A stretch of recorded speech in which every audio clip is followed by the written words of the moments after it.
تو بھی اے ایوب ذرا میری تقریر سن لے اور میری سب باتوں پر کان لگا۔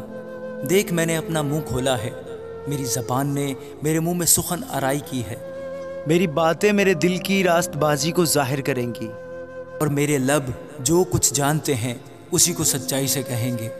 خدا کی روح نے مجھے بنایا ہے اور قادر مطلق کا دم مجھے زندگی بخشتا ہے۔ اگر تو مجھے جواب دے سکتا ہے تو دے، اور اپنی باتوں کو میرے سامنے ترتیب دے کر کھڑا ہو جا۔ دیکھ خدا کے حضور میں تیرے برابر ہوں، میں بھی مٹی سے بنا ہوں۔ دیکھ میرا روب تجھے ہراساں نہ کرے گا، میرا دباؤ تجھ پر بھاری نہ ہوگا۔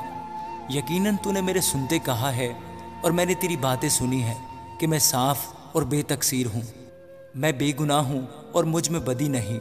وہ میرے خلاف موقع ڈھونڈتا ہے، وہ مجھے اپنا دشمن سمجھتا ہے، وہ میرے دونوں پاؤں کو کاٹ میں ٹھونک دیتا ہے، وہ میری سب راہوں کی نگرانی کرتا ہے۔ دیکھ میں تجھے جواب دیتا ہوں، اس بات میں تو حق پر نہیں، کیونکہ خدا انسان سے بڑا ہے۔ تو کیوں اس سے جھگڑتا ہے؟ کیونکہ وہ اپنی باتوں میں سے کسی کا حساب نہیں دیتا۔ کیونکہ خدا ایک بار بولتا ہے بلکہ دو بار، خواہ انسان اس کا خیال نہ کرے۔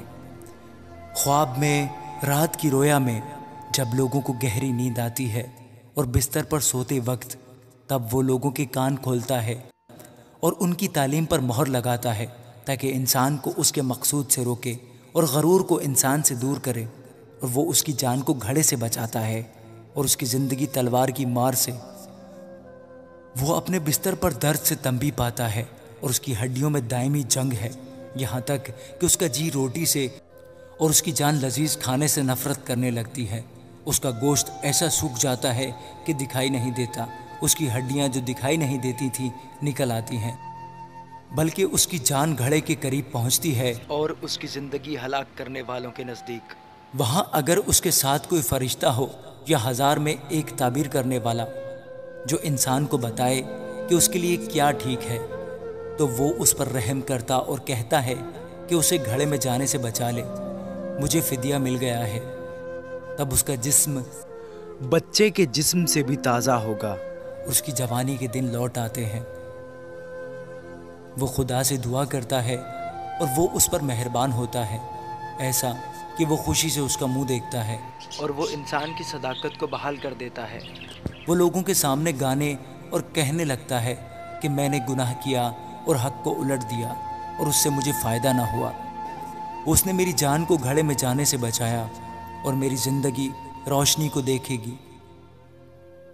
دیکھو خدا آدمی کے ساتھ یہ سب کام 2 بار بلکہ 3 بار کرتا ہے، تاکہ اس کی جان کو گھڑے سے لوٹا لائے اور وہ زندوں کے نور سے منور ہو۔ اے ایوب توجہ سے میری بات سن، خاموش رہ اور میں بولوں گا۔ اگر تجھے کچھ کہنا ہے تو مجھے جواب دے، بول، کیونکہ میں تجھے راست ٹھہرانا چاہتا ہوں۔ اگر نہیں تو میری سن، خاموش رہ اور میں تجھے دانائی سکھاؤں گا۔